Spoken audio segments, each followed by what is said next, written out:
Story 1, Göbekli Tepe, c. 9600 BCE. Turkey. In 1994, on a limestone ridge in southeastern Turkey, a German archaeologist named Klaus Schmidt stopped his vehicle and got out. What locals believed was a medieval graveyard was something else entirely.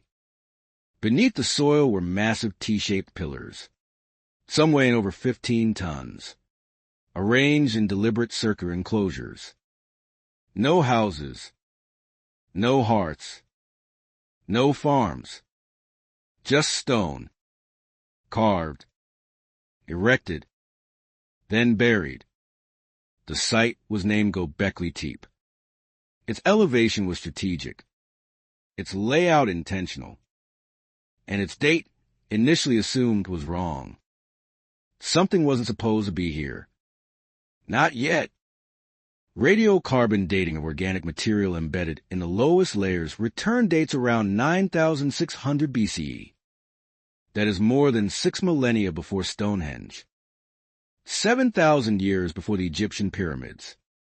The carvings showed foxes, serpents, boars, vultures, rendered with anatomical accuracy. The pillars were quarried, transported, and erected with precision that implied planning, labor coordination, and symbolic language. The scans disagreed. The timeline broke. According to the prevailing model, humans at this time were nomadic hunter-gatherers. They were not supposed to build temples. Schmidt said the quiet part out loud. Religion came before agriculture. That single sentence detonated decades of theory. No raid followed. No overt shutdown. Instead, something colder. Excavation progressed slowly, by design. Only a fraction of the site has been uncovered. Official interpretations emphasize ritual over society, symbolism over organization. The builders were framed as primitive groups temporarily uniting, not as a structured culture. Funding was controlled. Language was softened. The implications were boxed. Then Schmidt died suddenly in 2014. No one accused anyone. But the site's momentum stalled. The most dangerous idea was contained without being denied. Göbekli Tepe was designated a UNESCO World Heritage Site. Tourists arrived. Brochures were printed. And the deeper question was quietly removed. If organized belief systems could mobilize large-scale construction before farming, then the root of civilization shifts. Social hierarchy predates surplus, meaning predates settlement. Schmidt never saw the full excavation. He missed the final synthesis. A man who rewrote prehistory did not live to defend it. Accepted civilization timelines are pushed back by at least 6,000 years. Story 2, Gunung Padang, Indonesia. High in the hills of West Java sits a stepped structure long dismissed as a natural volcanic mound. Locals called it Gunung Padang, Mountain of Enlightenment. For decades, it was treated as folklore layered with loose stones. Then the ground was opened. What appeared first were terraces, then stairways, then column basalt blocks laid horizontally, not scattered. Beneath them, deeper still, something unexpected, structured layers that did not behave like geology. They behaved like construction. The hill was not a hill. It was a building. Core drilling began in the early 2010s under Indonesia's National Research Center. The samples came back anomalous. Beneath the visible megalithic terraces, already dated to several thousand years BC, were compacted layers showing signs of human modification far earlier.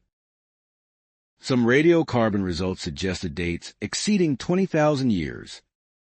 The numbers were shocking. The dates didn't drift. They clustered, and they went down. Geophysical scans added pressure. Electrical resistivity tomography showed hollow chambers and rectilinear voids deep inside the mound. Not fractures, not lava tubes. Enclosed spaces. The basalt columns were cut to uniform lengths and placed with repeating geometry. This was not erosion. It was design. The scans disagreed. Again, the response was immediate and public. Senior archaeologists condemned the findings as irresponsible. Journals refused submissions. Permits for deeper excavation were delayed, then frozen. The research team was accused of nationalism, sensationalism, careerism. The debate was reframed as methodological rather than evidentiary. No one disproved the data. They questioned the right to ask. The lead investigator, geologist Danny Hillman Nadewijaja, was removed from advisory roles. His team was reassigned. Years of work stalled behind review. Field access narrowed. The hill remained closed. Its interior officially unresolved. One technician quietly left academia. He sold his equipment. He never returned to the site. What Gunung Padang implies is not merely age, but intent. A monumental structure built, buried, and possibly rebuilt across epochs. If the deepest layers are artificial, then human engineering predates the end of the last ice age. That would place organized construction before known agriculture, before stable coastlines, before accepted social models. The timeline doesn't stretch. It breaks. There's a detail that refuses to fade. The basalt columns, hexagonal, cut, stacked, follow a layout seen elsewhere, though no one said out loud at the time. The geometry was noted, then set aside, filed as coincidence, logged, but not pursued. Gunung Padang remains officially under study. Its interior is unexcavated, its implications unresolved, and the deeper layers are still sealed. Story 3, Nabta Playa, Sahara Desert. C. 6000 to 8000 BC. In the far western desert of southern Egypt, hundreds of kilometers from the Nile, there's a dry basin that was once a seasonal lake. Nabta Playa looks empty now. Wind. Sand. Silence. But in the 1970s, satellite surveys and ground teams noticed something unnatural scattered across the basin floor. Stones arranged in deliberate patterns. Circles. Lines. Groupings that did not belong to chance. At first, they were cataloged as campsite markers left by nomadic herders. That explanation failed almost immediately. The stones were too heavy. The placements too exact. Several formed a complete circle more than 4 meters wide, with upright slabs aligned to specific points on the horizon. Someone was measuring the sky. Someone was counting time. When archaeoastronomers examined the layout, the implications sharpened. The stone circle aligned with the summer solstice. Other megaliths pointed to the rising of Sirius, and key stellar positions tied to seasonal rains. This was not casual observation. It required long-term tracking, shared knowledge, and intergenerational planning. The math worked. The sky confirmed it. Radiocarbon dating of nearby hearths and organic remains place human activity at Nabta Playa as early as 8000 BC, thousands of years before Stonehenge, and earlier than most permanent settlements anywhere on Earth. At that time, the Sahara was not a desert. It was grassland. But even in that environment, the dominant model said social complexity should be minimal. Nabta Playa ignored the model. The response followed a familiar script. Publications emphasized pastoral ritual. The stones were described as symbolic, not scientific. Any suggestion of organized astronomical knowledge was carefully softened. Funding priorities shifted toward Nile-adjacent sites. Nabta Playa was left exposed, its stones unprotected against looting and erosion. No fence went up. No urgency followed. One field researcher returned after a single season to find several stones missing. Drag marks cut through the sand. The alignments were broken. Years of data were compromised. He never completed his dissertation. What makes Nabta Playa difficult is not just its age, but its precision. Astronomical alignment is not a decorative impulse. It is a survival tool. It implies calendar systems, seasonal prediction, and authority structures capable of preserving knowledge. This was not an isolated camp. It was a node of cognition, people organizing reality around the sky. There's another detail, often passed over. Some of the standing stones were basalt, transported from kilometers away. They were shaped into elongated columns and set upright with intent. Not scattered. Not random. The geometry was familiar. Too familiar. By the time the Sahara dried and populations migrated toward the Nile, the stones were abandoned. No written record followed them. Whatever system existed at Nabta Playa dissolved into the desert, leaving only alignments and silence. Later civilizations would inherit astronomy, but not its origin.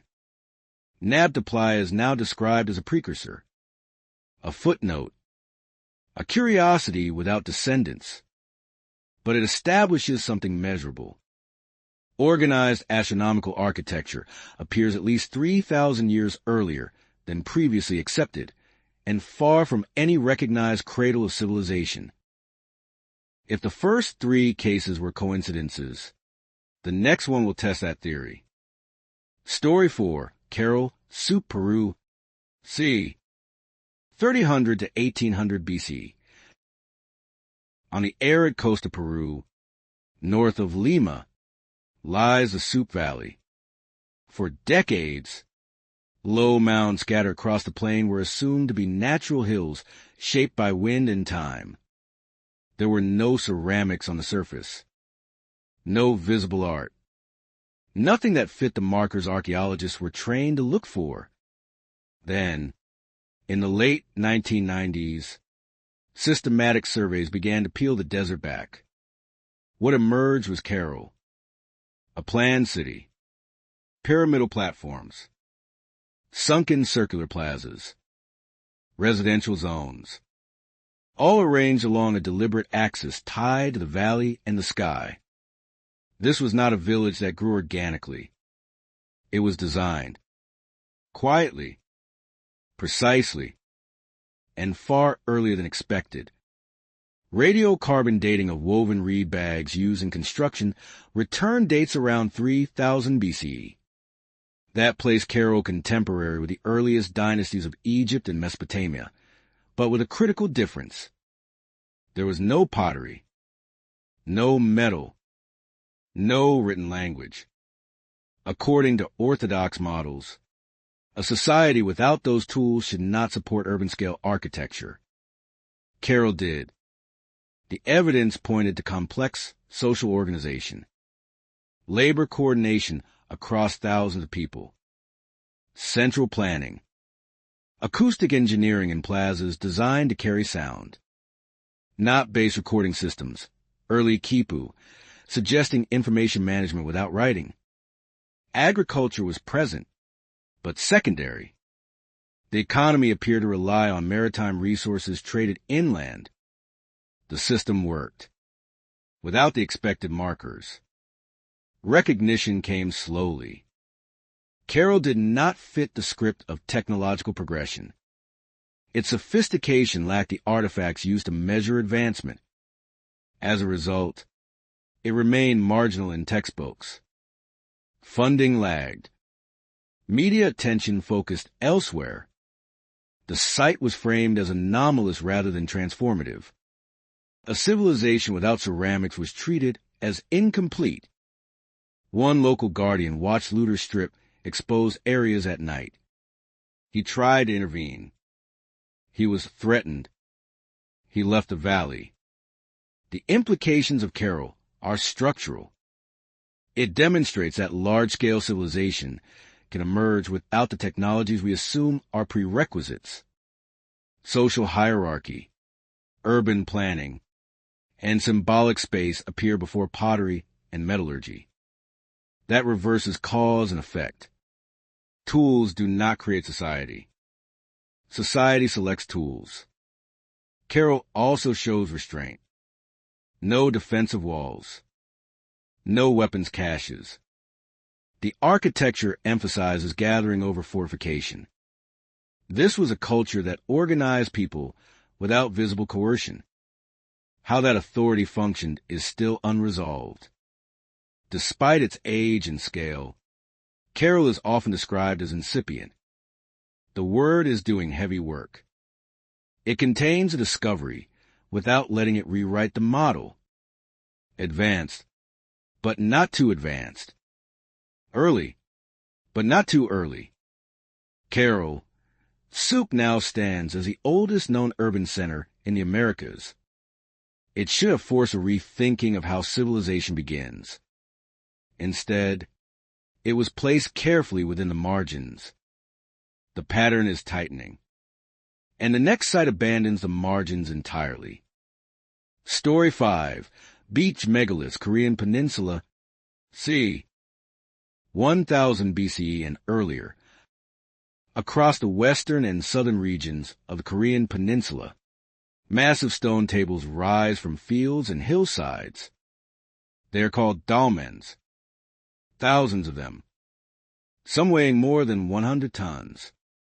Most are attributed to the Bronze Age, associated with the beach and earlier cultures.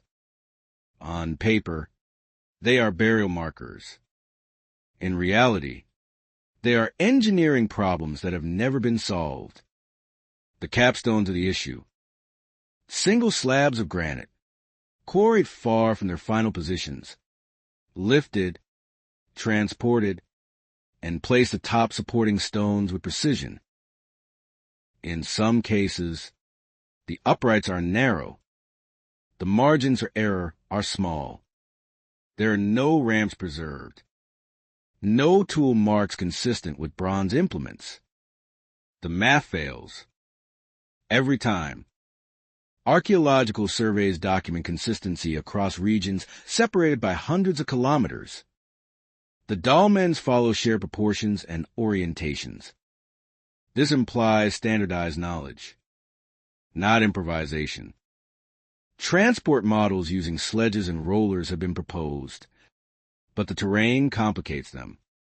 Some stones were moved uphill. Others cross water. The explanations exist. They just don't convince. The official response has been to normalize the anomaly. The dolmens are folded into a narrative of communal labor and ritual significance. Engineering questions are treated as secondary. Public-facing materials emphasize symbolism, not logistics. The scale is acknowledged, then passed over. It becomes tradition, not technology. One field engineer involved in a structural analysis project published a preliminary paper questioning the feasibility of accepted transport methods. It received no follow-up funding. He left academia the following year. His work is rarely cited. To be clear, there is a fair counterargument. Large, organized communities using simple tools, time, and labor could plausibly move massive stones without advanced technology. Human effort should not be underestimated. That explanation remains possible. but it does not explain the uniformity or the margins. What the beach dolmen suggest is a transmission of practical knowledge that predates the societies later associated with them. The techniques appear mature, not experimental, as if inherited rather than invented. The builders did not leave manuals. They left results. Some of the stones show surface preparation inconsistent with random fracture, flattened faces, seating points, intentional geometry. These are not natural boulders opportunistically stacked. They were selected, shaped, set, purposefully. There is also a human cost buried in the record. In several dolmen sites, skeletal remains show signs of extreme labor stress, compressed spines, joint degradation. People paid for these stones with their bodies. Today, the dolmens are UNESCO listed. They are protected, photographed, and categorized. But the central question remains untouched. How is this done consistently, repeatedly, and at scale, using only the tools we are comfortable assigning to period? The structures stand in silence. The explanations stand on repetition. And the engineering anomalies continue to multiply. Story 6, Cucutini, Tripilia, Eastern Europe. c. 5400 to 2700 BC. Across what is now Ukraine, Moldova, and Romania, aerial surveys revealed shapes no one was supposed to find. Vast rings, concentric streets, dense clusters of structures arranged with geometric discipline. At first, they were dismissed as modern agricultural scars. Then excavation confirmed the impossible. These were cities, not towns. Cities. Some Cucutini, Tripilia settlements cover more than 300 hectares and house tens of thousands of people. They had planned layouts, zoning, and repeating architectural modules. This was happening nearly 2,000 years before the first cities of Mesopotamia reached comparable scale. The population numbers alone broke the model. The houses were built of wood and clay, arranged in orderly rows.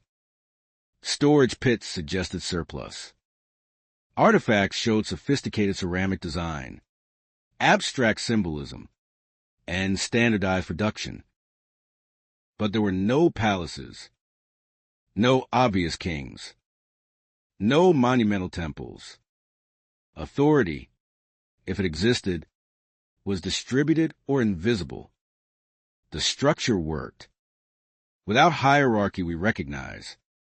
Then came the fires. Layer after layer shows the same pattern. Entire settlements deliberately burned. Not destroyed by enemies. Not consumed by accidents. Systematically dismantled by the people who lived there. After a generation or two, the population moved and built again, often repeating the same plan nearby. Build, burn, repeat. The prevailing interpretation labels this as ritual renewal, a symbolic death and rebirth of space. It is neat. It is also convenient. Burning cities of this size requires coordination, intent, and acceptance of loss. Livelihoods erased, homes destroyed, children displaced, elderly left behind. One excavation report notes human remains found in collapsed, burned structures, people who did not escape in time. They never rebuilt. As the settlements grew larger over centuries, so did the mystery of their disappearance. Around 2700 BC, the Cucutini, Tripilia culture fragmented and vanished. Climate stress is cited. Overpopulation is suggested. External pressure is debated. None fully account for the scale of abandonment. The system collapsed quietly. What makes this culture dangerous to linear history is its implication: large, organized urban populations can exist without kings, without writing, without stone monuments, and then disappear without conquest. Civilization does not always end with invasion. Sometimes it chooses to dissolve. The record treats Kukitini, Triphylia, as an evolutionary dead end, a failed experiment, but its size and longevity argue otherwise. This was not a mistake. It was a solution that worked, until it didn't. After the sixth case, coincidence becomes harder to argue. From here on, the pattern stops asking for permission. Story 7, Sangsingui, China. c. 1200 BCE and earlier. In 1929, a farmer digging an irrigation ditch in Sichuan province uncovered jade artifacts where none should have been. The finds were noted, catalogued, and largely ignored. Then, in 1986, construction crews struck something far more difficult to dismiss. 2 sacrificial pits filled with thousands of objects: bronze masks, human figures, blades, and ritual vessels, unlike anything in the Chinese archaeological record. The bronzes were enormous. Some masks were more than a meter wide, with exaggerated eyes and sharp geometric features. The metallurgy was advanced, requiring precise temperature control and alloy composition. Yet there were no transitional artifacts leading up to it. No experimental phase. No gradual refinement. The technology arrived complete. Radiocarbon dating placed the pits around 1200 BC, contemporaneous with the Shang dynasty. But the style did not match Shang art. The casting techniques diverged. The iconography followed no known lineage. This was not a regional variant. It was a parallel tradition with its own symbolic language. No ancestors. No clear descendants. Chemical analysis of the bronzes revealed alloy ratios inconsistent with standard Shang formulas. Large-scale production would have required organized labor, specialized knowledge, and resource control. And yet, historical records from the region are silent. The culture that produced Sangsingui does not appear in early Chinese texts. A civilization without a name. Excavation was tightly controlled. Only select teams were granted access. Releases were staged. Interpretations emphasized ritual and myth, avoiding questions of origin. When new pits were identified decades later, details were shared slowly, sometimes years after discovery. The flow of information was managed. One young conservator reportedly worked months stabilizing a fragmented bronze head. He collapsed from exhaustion and left the project. He never returned to conservation work. What followed is more troubling than the artifacts themselves. After the apparent apex of Sangsingui, the culture disappears. The site shows signs of deliberate burial. Objects were broken, burned, and interred. The population either migrated or was absorbed. Later Shu culture appears in the region, but stripped of the same technological audacity. Knowledge was lost, not evolved. Sangsingui demonstrates a technological leap without a visible runway. Metallurgy at scale does not normally emerge in isolation. It inherits. It accumulates. Here, it appears suddenly, then vanishes. That violates gradualist assumptions. The bronzes now sit behind glass, labeled, catalogued, explained in safe terms. But the question they raise is structural. If advanced knowledge can appear fully formed and then disappear, What else has been missed? The record calls Sanxingui an enigma. That is accurate. It is also insufficient. Story 8. Yanaguni Monument, Japan. c. 10,000 BCE. Off the southern coast of Japan, near the island of Yanaguni, a diver descended in 1986 expecting coral and fish. What he found instead was geometry. Terraces stacked like steps. Flat plains intersecting at right angles. Sharp edges dropping into deep water. The structure was massive, longer than a football field, and unmistakably artificial in appearance. At least, that was the problem. Nature does not favor right angles. This did. Marine geologist Masaaki Kimura began systematic surveys. The formations showed staircases, platforms, apparent roadways, and carved depressions. Some surfaces were smooth. Others displayed parallel striations consistent with tooling. The layout suggested intentional design, not random fracture. The shape held. From every angle. Sea level data complicated everything. At the end of the last ice age, ocean levels were more than 100 meters lower. If the Yanaguni structure was built on land, it would date to at least 10,000 BCE, before agriculture in Japan, before pottery, before accepted social complexity. The implication was radioactive. The counterargument arrived immediately. The monument was declared a natural formation, fractured sandstone shaped by tectonics and erosion. The explanation was plausible in isolation, but it failed to address the full set of features: paired terraces, symmetrical cuts, and repeating measurements across the site. Some elements looked geological. Others did not.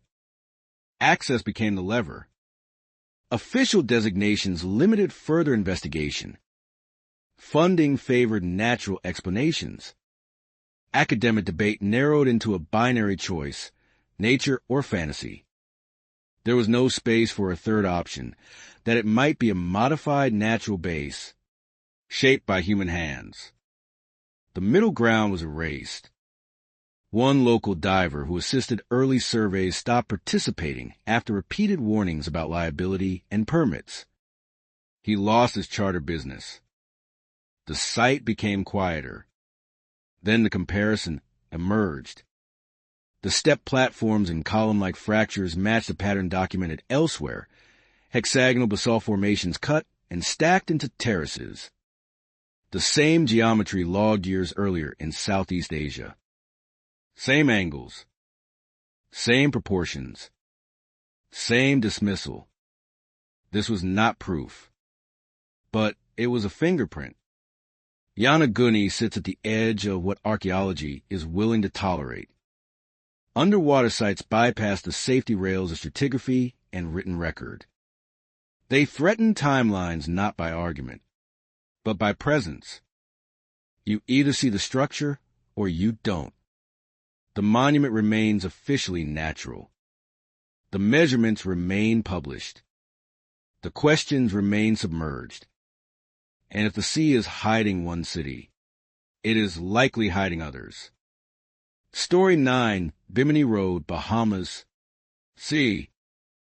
8000 to 6000 BCE. In 1968, divers off the coast of North Bimini encountered a line of stones resting just beneath the surface, nearly a kilometer long in places. The formation consisted of large, flat limestone blocks arranged end to end, forming a straight path that bent at precise angles. It looked, uncomfortably, like a road. The blocks were not rubble. They were rectangular. Many fit together with joint-like precision. Some appeared to rest atop smaller stones, suggesting intentional placement rather than collapse. Alignment held. Pattern persisted. Geological explanations came first. The formation was labeled beach rock, naturally cemented limestone fractured along stress lines. This process is real. It explains some of the shapes, but it does not explain the full layout. Multiple rows, right-angle turns, parallel lines extending beyond random breakage. Chance stretch then. Core samples date the surrounding rock to several thousand years old. If the stones were placed when sea levels were lower, the construction would fall between 800 and 600 BCE. That places it squarely before accepted maritime engineering in the region. The timing was inconvenient. The debate hardened. Researchers who argue for human involvement were dismissed as fringe. Funding dried up. The site became a cautionary tale, mentioned only to warn students away from speculation.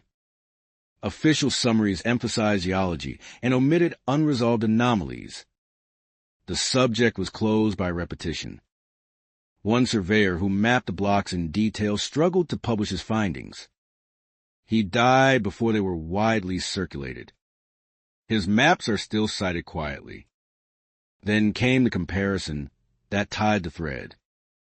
The stone dimensions and spacing matched the same step geometry observed at Yonaguni. The same modular repetition. The same refusal to engage with partial artificiality. Same geometry. Same dismissal. This was the breadcrumb planted earlier, now visible, not as proof of a lost global civilization, but as evidence of a shared problem.